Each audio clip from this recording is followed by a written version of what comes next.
to the Cess Talk Sports BeWise PoliSports podcast, where sports, politics, race, economics, and culture collide. I'm your host, Cess, your favorite auntie with Uncle Tendencies, joined by my brilliant co-host, Political Lil. Today, we're diving into a topic that affects the very foundation of professional sports: race, labor, and power in the WNBA.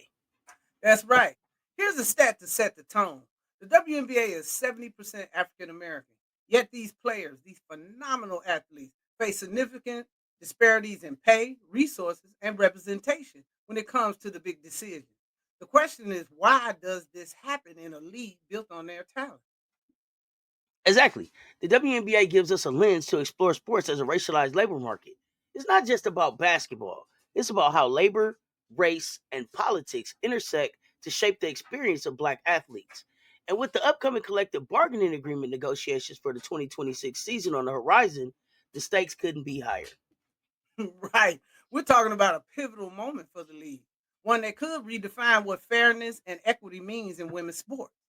But it's also about more than contracts. It's about systemic issues. How do race and power dynamics influence who gets paid, who gets a say, and who gets left out? That's the big question we'll unpack today. From pay disparities and limited marketing opportunities to structural barriers, we're breaking it all down. So grab your headphones, folks, because this conversation is about to get real. To really understand the WNBA as a racialized labor market, we need to take a step back and look at the historical context of the league. When the WNBA launched in 1996, it was a monumental moment for women's sports, providing a professional platform for women athletes. But even from its inception, the racial and gender dynamics of the league were complicated. That's right. The WNBA has always been predominantly black. 70% of its players are African American today. But the power dynamics don't reflect that. Compare this to leagues like the NBA and NFL. While those leagues also rely heavily on black athletes, they've seen a slow but noticeable increase in black representation at the executive level. In contrast, the WNBA still struggles with equity in ownership and decision making positions. Absolutely. Let's talk about the numbers. In the NBA, while there is no black majority owners, Michael Jordan previously held a significant ownership stake in the Charlotte Hornets, though he sold his share in 2023. Additionally, there are a handful of black minority owners, but they still represent a very small fraction of the league's ownership. As for black executives, the numbers remain limited, though efforts for greater representation are ongoing. In the NFL, similar disparities exist in ownership, but there are increasing pushes for diversity in coaching and front office roles. In the WNBA, the landscape is particularly concerning, with no black majority owners and very limited representation among executive leadership. And then there's the economic reality for WNBA players. The current collective bargaining agreement, or CBA, includes some important provisions like salary cap, revenue sharing, and even improved maternity benefits. But let's be honest, these players are still earning a fraction of what athletes in the NBA make. The max salary in the WNBA is around 250,000 compared to over 50 million in the NBA. That's a staggering gap, and the economic impact on players, especially black athletes, is huge. Many WNBA players have to supplement their income by playing overseas during the offseason. But here's the catch: playing overseas comes with risk, injuries, physical exhaustion, and even safety concerns. And for black players who are often overrepresented in these ranks, it's a disproportionate burden. Exactly. It's not just about money, it's about the structure. The league reliance on overseas play reflects a larger issue: the undervaluation of women's sports, particularly sports dominated by black athletes. And this is compounded by structural inequities within the WNBA itself. For example, there are only a handful of black head coaches and even fewer black executives. The decision makers, the people who shape the league's future, are not representative of the players who make the league what it is. And let's not forget about ownership. The lack of black ownership in the WNBA means that black athletes often have little to no say in how the league is run. They're the faces of the league, but not the voices behind the scenes. This is a key factor in understanding the racialized labor market we're talking about today. It's a cycle, right? The limited representation at the top reinforces the economic struggles of the players, which in turn limits their ability to advocate for systemic change. That's why the upcoming CBA negotiations are so critical. They're not just about salaries, They're about breaking this cycle and pushing for uh, more equitable and representative league. Exactly, Lil. And as we unpack this topic further, we'll look at how these disparities manifest in other areas, like media representation, fan engagement, and the global dynamics of sports. But first, let's dive into the economic realities of the current CBA and how it shapes the lives of WNBA players. The current WNBA collective bargaining agreement, or CBA, which was renegotiated in 2020, was a big win for women's sports, or at least it seemed that way on paper. Now, these are important steps forward, no doubt. The revenue sharing model, in particular, was a significant move, aligning the WNBA more closely with other professional leagues. But let's be real. Even with these improvements, there's still a massive gap in pay and resources between the WNBA and its male counterparts. And here's the kicker: this disparity disproportionately affects black players who make up the majority of the league. Let's break down the specifics of the agreement and examine what it gets right and where it falls short. Right. When the new CBA was announced, it was touted as a game changer. For starters, max salary increased to around 250,000, with top players able to earn up to 500,000 through bonuses and marketing agreements. It also included revenue sharing of up to 50%, a step towards parity with leagues like the NBA, where players receive about half of the league's revenue. At- And for the first time, players were guaranteed maternity leave with full pay, childcare stipends, and improved travel accommodations. But let me make myself clear. The revenue sharing aspect, 50% parity, and why it's not currently the amount of the shared revenue the NBA and other professional leagues enjoy. The 2020 CBA introduced a potential 50-50 revenue sharing model between players and the league. That was contingent upon specific revenue growth targets from broadcast agreements, marketing partnerships, and licensing deals. As of now, these targets have not been met, and the players receive approximately 20% of league revenue. Las Vegas ace guard Kelsey Plum has highlighted this disparity, noting that while NBA players receive around 50% of shared league revenues, WNBA players receive a smaller percentage. The facts are these: while the 2020 CBA set the framework for equal revenue sharing, the current players' revenue share remains below the 50% threshold, pending the league's achievement of specific growth targets. Matter of fact, despite the significant increase in revenues in 2024 from 120 million to 200 million, this year, the players under the current CBA players only split 9.3% of the total league revenue, which is much less than what athletes in other major sport leagues earn. But why?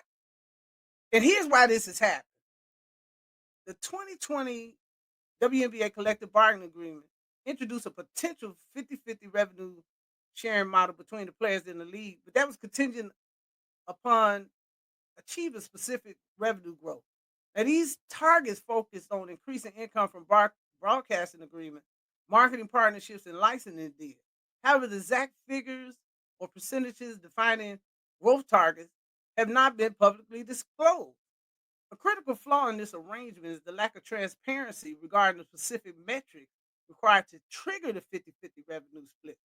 Without clear publicly available benchmark, players and stakeholders cannot effectively assess progress towards these goals. This ambiguity has contributed to players receiving a significantly lower percentage of league revenues than anticipated, according to the frontofficesports.com. The disparity between the potential for the 50-50 revenue split and the current reality has been a point of contention among the players. Many argued that the undefined and possible unattainable growth targets effectively prevent players from receiving a more equitable share of the league revenue. This issue has been a significant factor in the Women's National Basketball Players Association decision to opt out of the current CBA, aimed to negotiate terms that offer clearer pathways for fair compensation. In summary, the specified growth targets in the 2020 CBA are intended to pave the way for a 50-50 revenue sharing model. However, the lack of transparency and clarity surrounding these targets has been criticized for hindering players' ability to achieve a fair share of the league revenues, highlighted a significant flaw in the agreement. And let's take the salary cap, for example. While it's great that the maximum salary increased, the overall team salary cap is still relatively low, around $1.42 million per team. That means teams are limited in how much they can invest in their players, forcing many athletes to look elsewhere for income, like playing overseas during the offseason. And let's not forget about the inequities in sponsorships and marketing opportunities. While the new CBA created a pool of funds for player marketing agreements, it's still small compared to what players in other leagues receive. Black players who are often overlooked by mainstream brands face additional challenges in securing endorsement deals. This perpetuates the cycle of economic disparity we've been talking about. And now let's talk about the working conditions. Travel accommodations have significantly improved since the 2020 CBA, with players in 2024 having access to charter flights for nearly every game this season. While these flights provide a far more comfortable experience than before, they still aren't at the level of NBA players who fly private. For black athletes who navigate both racial and gender barriers in these spaces, it highlights ongoing disparities in how their contributions are valued and supported. Working conditions extend beyond travel accommodations to practice and training facilities. Teams like the Chicago Sky, who practice in recreational center gyms, contrast sharply with teams like the Las Vegas Aces, who have state of the art facilities tailored to elite athlete performance. These disparities highlight how resources and support differ significantly across teams, impacting everything from player development to overall team success. For black athletes who often face additional systemic barriers, these differences further emphasize the unequal treatment within the league. Another key issue is the lack of off-season protections. Players who go overseas to supplement their income risk injuries that could jeopardize their WNBA careers. And here's where it gets even more complicated. Many of these overseas leagues, especially in Europe and Asia, offer salaries that far exceed what the WNBA provides. It's a tough choice. Stay home and earn less or go overseas and risk your body for a paycheck. These are structural problems that the CBA alone can't fix. For example, while maternity benefits were a welcome addition, they're still limited in scope. What happens when players need extended leave for caretaking responsibility, or when they face workplace challenges related to their identities as Black women? These aren't just hypotheticals, they're realities for many players. Exactly. The CBA is a step in the right direction, but it's far from a complete solution. As we approach the 2025 negotiations, these issues need to be at the forefront. Players have already opted out of the current agreement, signaling that they're ready to demand more. But the question is, will the league and its stakeholders listen? And beyond listening, will they act? The WNBA is at a crossroads. Will it continue to operate as a racialized labor market, or will it finally value its players, especially its back players, for the powerhouse athletes and leaders that they are?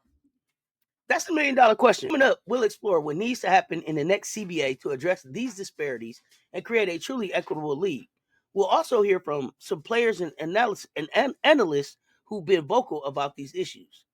The 2020 CBA was hailed as a landmark agreement for the WNBA.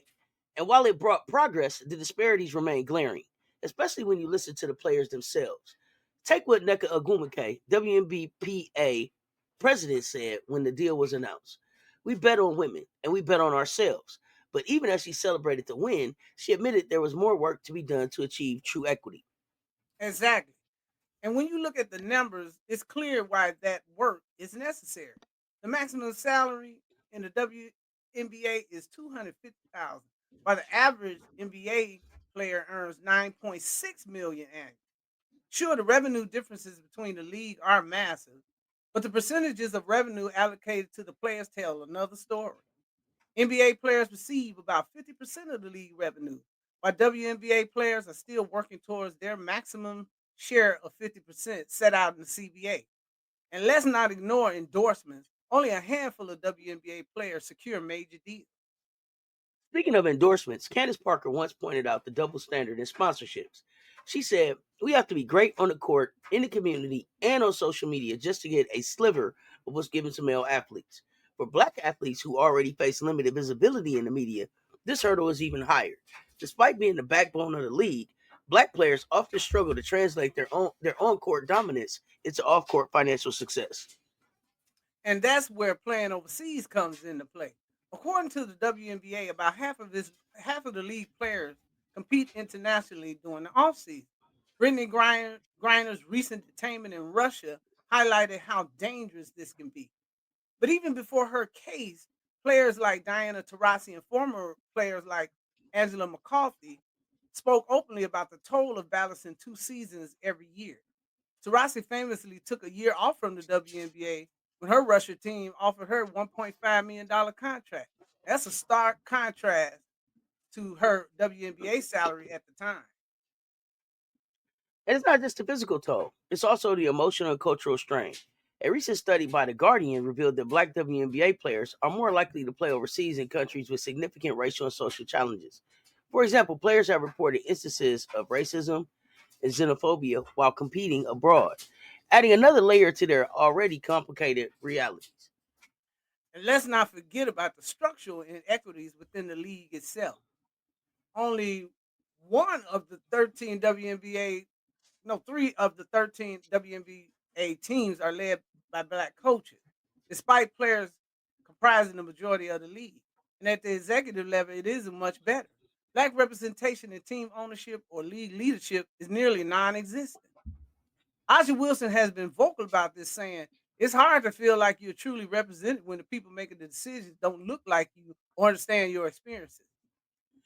Wilson's point is critical. It's not just about fairness and salaries, it's about who has a seat at the table. This lack of representation extends to marketing and visibility as well. For instance, while white players like Caitlin Clark are heavily promoted by the league, stars like Angel Reese, who embodies the league's cultural and competitive excellence, don't get the same spotlight. And that's not an accident. It's a systemic issue tied to race and marketability. And when we talk about systemic issues, we have to look at the maternity protections. Yes, the CBA guarantees full maternity leave pay and child care stipends, but let's consider the larger picture. Players like Skylar Diggins Smith have spoken out about the challenges of returning to elite competition after pregnancy. She's been candid about how the league and even some fans fail to understand the physical and emotional realities of balancing motherhood and professional sport. Derek Hamby is currently suing the league, claiming discrimination over the treatment after her pregnancy. These challenges are all interconnected. The undervaluation of players, the reliance on overseas income, the lack of representation, and the inadequate support for life off the court all paint a picture of a labor market that's inherently unequal. The upcoming CBA negotiations represent a critical opportunity to address these issues, but only if players, fans, and stakeholders keep the pressure on. And they are keeping the pressure on. WNBA players have opted out the current agreement, signaling their readiness to demand more. As Elizabeth Williams, a vocal advocate for equity in the league, put it, we're not just athletes, we're advocates, and we're pushing for change that extends beyond the court. That's why this conversation matters so much. It's not just about the dollars and cents, it's about redefining what equity looks like in a league built by black women. Coming up, we'll explore what's a truly equitable CBA might include and how the league can rise to meet the moment. We'll look at specific proposals for the 2026 CBA and analyze what needs to happen for the WNBA to lead the way in labor equity. Don't go anywhere. All right, we've unpacked the disparities in the current CBA. Now let's pivot to solutions. What needs to be on the table in the 2026 negotiations for the WNBA to set a new standard for equity, not just in women's sports, but in professional sports as a whole? Now let's start with pay equity. We know that the revenue gap between the NBA and the WNBA is huge, but players aren't asking for parity in salaries. They're asking for a fair share of the pie. Experts suggest raising the revenue sharing model to guarantee players receive 50% of the league revenue, just like the NBA does. That would mean higher salaries across the board and a larger pool of bonuses and incentives. However, the main problem with that scenario is that the NBA owns 50% of the WNBA, and their cut comes off the top, leaving the WNBA owners and the players with a 50% pie to work with in the first place. Perhaps the owners and players should consider a buyout of the WNBA to recapture 100% of the revenue pie. Exactly. And players like Natasha Cloud have been clear. We're not asking for handouts. We're asking for investment. To make that happen, the league needs to focus on growing its revenue streams. That includes securing better broadcast deals, similar to the recent $2.2 billion multi-year deal, and increasing corporate sponsorships that highlight black athletes who drive the league's success. And let's talk about travel. The league made a major move this season by allocating 50 million for the charter flights, ensuring teams didn't have to rely on commercial travel. It's a step in the right direction, but there's still room for improvement. Reports have surfaced that not all teams had equal access to the same quality of flight. For example, some travel accommodations were reported less comfortable and on older planes compared to what other teams experienced. That's right. Charter flights aren't just about luxury. They're about ensuring players can perform at their peak by minimizing travel related fatigue. While the $50 million investment is significant, the league needs to create a consistent standard across all teams so every player, no matter their team, gets the same professional treatment. This issue will likely be a key focus in the 2026 CBA negotiation. Yep, and another critical issue, representation. The league must prioritize diversing ownership and executive leadership. A proposal on the table should require teams to allocate a certain percentage of ownership stake to women and people of color. Players like Aja Wilson and Neka Ungwai have emphasized that representation at the top will lead to better decision making and policies that reflect the needs of the players. Right. Because decisions about the league are often made by people who don't look like the majority of the players. Expanded programs to develop black coaches, executives, and owners would be transformative. Imagine if every WNBA team had a mentorship pipeline to support black women in leadership roles. That's the kind of systemic change the league needs. And don't forget marketing equity. The league has to prioritize promoting its black stars. Angel Reese said it best when she tweeted, "Black women are the culture." The WNBA should lean into that. Black players drive the league visibility, yet they're often overshadowed in media campaigns. The new CBA should include stipulations for equitable marketing budgets that reflect the true makeup of the league. Facts. One proposal that's gaining traction is a stronger maternity and family care policy. The league made strides in the 2020 CBA, but there's room to grow. Players with families need guaranteed access to childcare during games and practices and extended parental leave options. These provisions aren't just nice to haves, they're essential for retaining top talent. Oh, absolutely. Another game changer would be implementing a retirement benefits program. Many WNBA players retire in their 30s without a financial safety net. A pension plan or career transition program would help players build a future beyond basketball.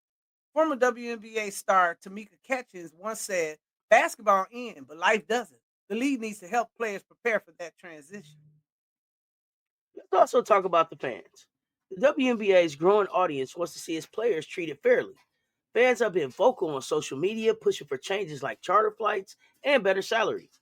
Engaging fans in these negotiations, whether through surveys, fan councils, or public forums, and a promotional marketing campaign, could put additional pressure on the league to deliver. So true. But the players themselves are the key. They're already opted out of the current CBA, which sends a clear message. They're not settling. We're seeing more WNBA players stepping into advocacy roles, using their platforms to demand change. Whether it's Natasha Cloud, Chinga Unwami, or Aja Wilson, they're leading the charge for a fairer future. The 2026 CBA is a pivotal moment for the WNBA, not just to fix the league's internal disparities, but to set a precedence for how professional sports can be reimagined. If the league gets this right, it won't just benefit the players, it'll benefit the fans, the sponsors, and the next generation of athletes. Coming up, we'll hear from some experts and former players on their vision for the 2026 CBA and how it can address these issues. We'll explore the specifics of WNBA current CBA, what it gets right, where it falls short, and what building an equitable WNBA looks like, the ripple effects a more equitable WNBA could have across the sports world, and why these negotiations are a pivotal moment for Black athletes. We've outlined the challenges and the proposals for the 2026 CBA, but what would a truly equitable WNBA look like? To help us paint this picture, we gathered insights from economists, former players, and fans about the future of the league and why this fight matters for everyone. Let's start with the numbers. Economist Dr. Tamara Johnson, who studies pay equity in professional sports, told us if the WNBA committed to a 50-50 revenue sharing model like the NBA, Players' average salaries would increase by 250% within a few seasons. But to make this sustainable, the league needs to continue growing its revenue streams, particularly those through broadcasting deals and sponsorship partnerships. That's a massive leap, but it underscores how achievable these changes can be with the right investment. Absolutely, Lil. And it's not just about salaries. Former WNBA All Star Cappy Pondexter emphasized the importance of creating a player first league. She said the WNBA needs to prioritize the players' overall well being, better health benefits, guaranteed offseason support, and financial literacy programs. These are long term investments in the players as individuals, not just athletes. Pondexter also pointed out how this approach could attract more young talent to the league. And let's not forget about the fan perspective. We heard from Gabriel Torres, a diehard New York Liberty fan, who said fans want to see players treated with respect. If the league invests in these things like charter flights, better marketing, more visibility for black players, fans will show up and support. We want to root for a league that values its athletes. The passion of the fan base is a huge untapped resource. Gabriel's point about visibility is critical. Sports journalist Mike Taylor added the WNBA's strength rests in its diversity, especially the cultural impact of black women athletes. Leaning into that narrative, rather than sidelining it, can redefine what professional sports look like and create a blueprint for other leagues to follow. This fight isn't just about the WNBA, it's about challenging systemic inequities in all of professional sports. And that's exactly why so many players are using their platforms to demand change. Angel Reese, who became a rookie sensation in the league, said in an interview, "Black women are at the forefront of this league. It's time for us to be compensated and marketed like the stars we are." Her voice, along with others, is amplifying this movement for equity. It's also about the ripple effects. Dr. Johnson shared an important point. When the WNBA succeeds, it inspires other industries to rethink how they value women's contributions, particularly black women. It's not just about basketball, it's about creating a cultural shift. And Lil, we've already seen these in how fans are rallying, brands starting to invest. And conversations like this one are happening more frequently. Well, what stood out to me the most was the optimism from everyone she spoke to. While there was a lot of work to do, the consensus is that the WNBA is on the cusp of something transformational. The 2026 CBA could be the tipping point where the league sets a new global standard for gender and racial equity in sport. And that's why this fight matters. And not just for the players, but for everyone who believes in fairness, opportunity, and progress. The WNBA has a chance to lead the way, and as fans, advocates, and analysts, it's our job to keep this conversation alive. Now, coming up, we're going to break down what it takes to get these proposals on the table, how fans and players alike can make their voices heard as we head towards the 2026 CBA negotiations. The WNBA Players Association, or WNBPA, has been at the forefront of fighting for players' rights and equity in the league. Without the union's advocacy, the gains we've seen in pay, benefits, and working conditions wouldn't have been possible. But their fight is far from over. That's right. The WNBPA has consistently pushed for the league to do better. For instance, during the 2020 CBA negotiations, the union secured groundbreaking improvements like increased salaries, maternity benefits, and better travel conditions. Becca Umwake, the WBPA president and the former star player of the Los Angeles Sparks, now with the Seattle Storm, has been pivotal in these efforts. She once said, "We are more than athletes. We are women with real needs and voices that deserve to be heard." Her leadership has been instrumental in shaping a union approach to these negotiations. NECA's leadership is an excellent example of how black women in the league are driving change, not just on the court, but at the negotiating table. She's been a unifying voice, rallying players across teams to demand what they deserve. It's not just about securing better paychecks, it's about creating a league where players can thrive holistically. Exactly, but let's not ignore the challenges. Negotiating with the league is tough, and as much of that stems from the tension between profitability and players' demand. The league argues that it's still growing and can't afford sweeping change. But here's the thing: when these negotiations are framed through racialized and gender lenses, the burden to prove their worth often falls disproportionately on black players who make up 70% of the league. Leo, that's such an important point. The players are often told to be patient and wait for the league to grow. But that growth heavily relies on the labor and visibility of black athletes. This creates a paradox. Players are expected to drive revenue while simultaneously being told the league can't afford to meet their demands. It's a racialized cycle that undermines their contributions. And then there's the issue of bargaining power. The league financial model is heavily reliant on sponsorship and broadcast deals. While the recent 2.2 billion broadcasting agreement is a massive win, the players are still fighting for a bigger piece of that pie. As Umbawahi said in a recent interview, we're not just employees, we're partners in the success of the league. That shift in mindset is what the WNBPA is trying to embed in the next CBA. That's where union solidarity plays a huge role. The WNBPA has done an incredible job of fostering unity among players, even in the face of these systemic challenges. In 2020, during the height of the social justice movement, they used their platform to advocate for racial and gender equity, not just within the league, but in society at large. That moment showed how powerful the union can be when players stand together. And they're going to need that unity heading into 2026. The stakes are high, and the league reliance on sponsorship and broadcasting deals could be both an opportunity and a limitation. If players can continue to push the narrative that they're not just employees but stakeholders, they'll be in a stronger position to demand a share that reflects their true value. The WNBPA has already proven that progress is possible, but the fight for equity is ongoing. Up next, we'll explore the impact of the new three on three Unrivaled League on the WNBA CBA negotiations, and then explore what players, fans, and advocates can do to support the union's effort and ensure the 2026 CBA negotiation prioritize fairness and justice for all athletes. The emergence of the three on three Unrivaled League is shaking up the sports world and could have a profound impact on the WNBA's upcoming CBA negotiations. With an equity based model, over $35 million in initial investments, and a $100 million broadcasting deal with TNT, and major sponsorship deals, this league is already a game changer. And with big names like Juju Watkins and Dawn Staley as investors, the message is clear. Players deserve better, and it's possible to deliver. Truthfully, the numbers alone tell the story.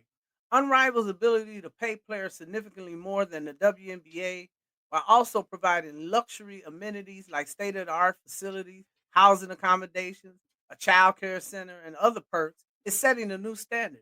These investments don't just elevate the player's experience, they show what can be achieved when the focus is on equity and sustainability.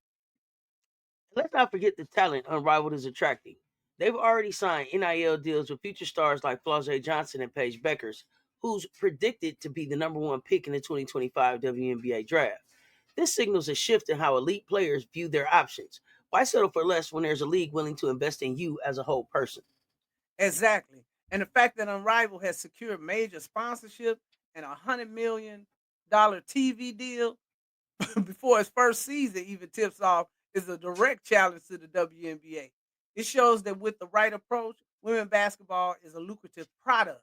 The WNBA can no longer claim there's no money to invest in players when Unrivaled is proven just the opposite. Lil, this also highlights the importance of innovation. The equity based model of Unrivaled means players have a stake in the league's success. That's a level of empowerment the WNBA hasn't fully embraced. When players see this kind of model thriving, it's bound to influence their demands in the next CBA negotiations.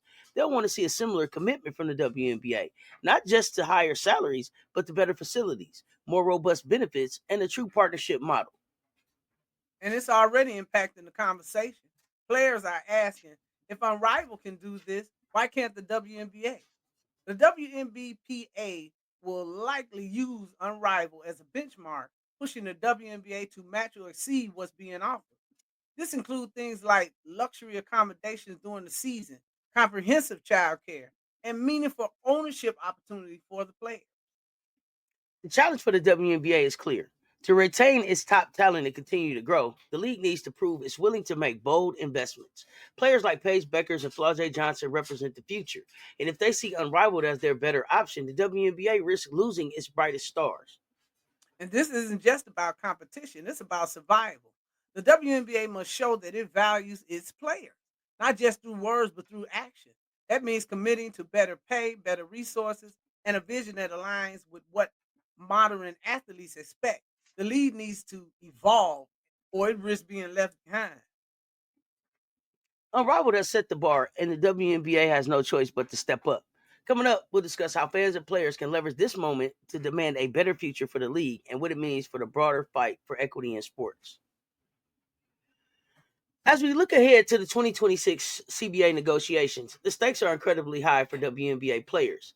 These negotiations will shape the future for the league, and the players are demanding significant changes, from increased revenue sharing to better salary structures and greater transparency in financial reporting. But what's at stake goes beyond just numbers. It's about equity in travel accommodations, marketing opportunities, and long term post career support. And from a political perspective, it's crucial to understand the systemic inequalities that persist in the league. Players, especially black players, have been disproportionately impacted by these issues. Travel has been a constant point of frustration, and while the league has invested 50 million in the charter flights this season, we even seen inconsistencies in the quality of service, with some teams experiencing less comfortable travel accommodations compared to others. And these disparities are part of a larger narrative. Players are not only fighting for better pay and conditions, but also visibility and respect. The lack of marketing support and media coverage has limited the players' ability to build their personal brands and secure endorsement deals. That has to change. Oh, absolutely. And the upcoming negotiations are set against the backdrop of a heightened media scrutiny. Labor disputes in sports are often shaped by race and gender, with black athletes facing more polarized coverage. Media narratives tend to either elevate or diminish their efforts based on these dynamics, which can influence public perception and ultimately the outcomes of negotiation. That's a great point. The public often views these disputes through a very particular lens, one that can be harsh on black women athletes. When a conflict arises, we see increased scrutiny and less empathy from the media. This can impact negotiations, especially if there's a threat of a strike or a lockout. And the role of social media has amplified this issue. Players are more empowered than ever to share their experiences directly with fans. But the downside is that these narratives can become weaponized. Public support can shift based on who controls the narrative. That's why player advocacy is more important than ever. The WNBPA, led by prominent black leaders like Neka Agumake, plays a pivotal role in ensuring that these voices are heard and amplified. They're not just negotiating for increased compensation, but for a future where equity is the standard, no matter the race or gender of the athlete. And let's be clear, a strike or lockout isn't just about paycheck. It's about dignity, respect, and ensuring that the next generation of black women athletes doesn't face the same systemic barriers. The WNBA must acknowledge these issues and take actionable steps towards real sustainable change. Looking ahead, the public will watch closely as these negotiations unfold. The outcome could reshape the WNBA and set a new precedent for how women's professional sports operate. Whether the league meets these demands or faces a disruptive labor action, the spotlight is on equity and is shining brighter than ever.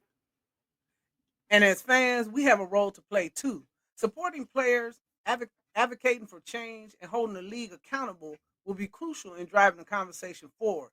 Together, we can push for a league that truly values and respects its athletes. Absolutely. The fight for equity in the WNBA is not just about sports, it's about social justice. Stay tuned as we continue to explore how race, gender, and labor intersect in shaping the future of the league. As we dive deeper into the WNBA's role in labor politics, it's impossible to ignore how this fight for equity connects to a broader movement for racial justice and labor rights across the country. The struggles of WNBA players are part of a larger conversation about systemic inequalities faced by black labor forces in various industries. From the tech world to education, black workers have consistently fought for fair pay and opportunities, and sports are no exception. You're right. The WNBA, much like other predominantly black labor forces, face unique challenges. Issues of representation, pay disparity, and being undervalued despite their contribution. It's not just a sports issue, it's a reflection of the broader societal disparity. Absolutely. And when we look at the intersection of race and labor politics, we see how WNBA players are pushing their envelope. They're not just athletes, they're activists using their platform to demand change, whether that's through collective bargaining, public protest, or speaking out on social media. These players have become leaders in labor advocacy. Look at figures like Neka Umawaki, who not only the president of WNBPA, but also an outspoken advocate for racial justice. Her leadership has set a precedent, not just within the league, but across professional sports. She and her peers are paving the way for how athletes engage with activism. Indeed, their activism has been pivotal in raising awareness about racial disparities, both on and off the court. They've used moments like the George Floyd protests and other social justice movements to highlight the intersection of race and labor inequities. However, this advocacy doesn't happen in isolation. Corporate sponsors and media partners play a significant role in shaping the narrative. These entities have the power to either amplify these issues or downplay them, depending on how they're perceived in the public eye. Let's look at the reality. Corporate deals often come with strings attached. WNBA players have to navigate a fine line between pushing for change and maintaining relationships with sponsors. This dynamic can create tension, especially when corporate interests may conflict with labor demands for racial equity. And then there's the media.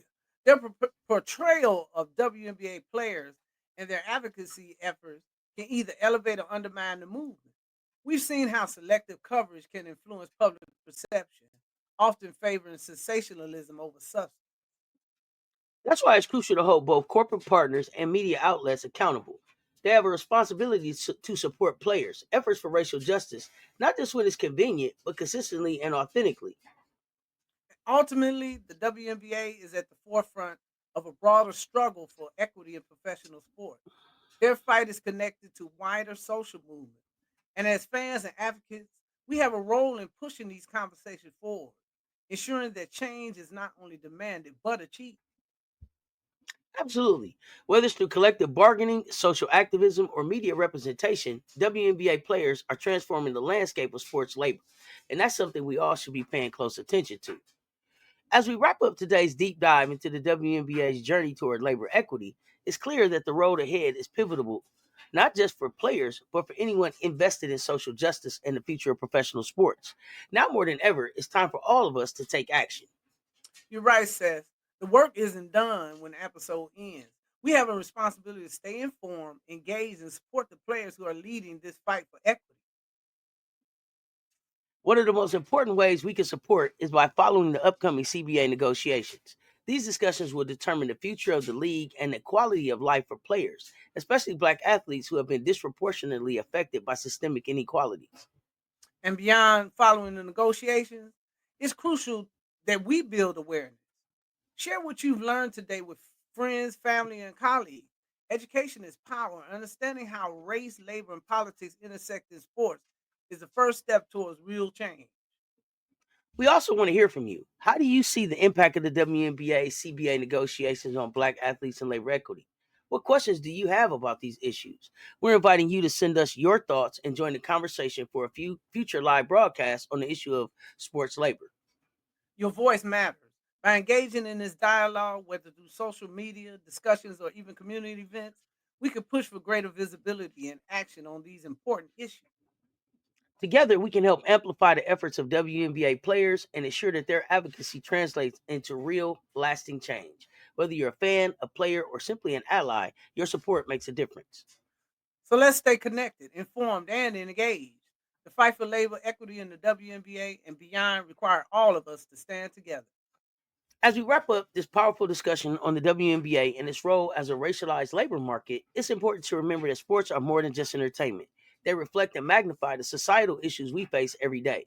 From racial disparities to gender inequities, what happens in sports has real world implications. Absolutely. The fight for equity in the WNBA is just one piece of a larger puzzle. By understanding and addressing these issues, we're taking steps towards creating a more just and inclusive society, not just for athletes, but for all of us. Our conversation today has laid the groundwork for understanding how race, labor, and politics intersect in sports. But this is just the beginning. We're committed to exploring these issues further in future episodes. We'll continue to amplify voices, provide insights, and push for meaningful change. Thank you all for tuning in today and for being part of this critical conversation. Together, we can make a difference. We'd love to hear your thoughts on today's episode. Share your insights with us on social media. leave a comment, or send us feedback. If you enjoyed today's discussion, don't forget to like, share, and subscribe to the channel and share this episode with your friends, family, and community. Let's keep the conversation going on social media. Amplify the conversation around equity and leadership in sports and tell us what your takeaways were. And before we sign off, remember, representation matters. Stay tuned for more Cess Talk Sports, BeWise PoliSports podcast episodes. And last but not least, remember, sports are never just about the game. It's about the stories we tell and the change we create. Together, we can spark important conversations and foster progress toward inequity in sports and beyond. Until next time, stay tuned, talk soon, stay connected, and join us as we navigate the complexities of this issue. We out.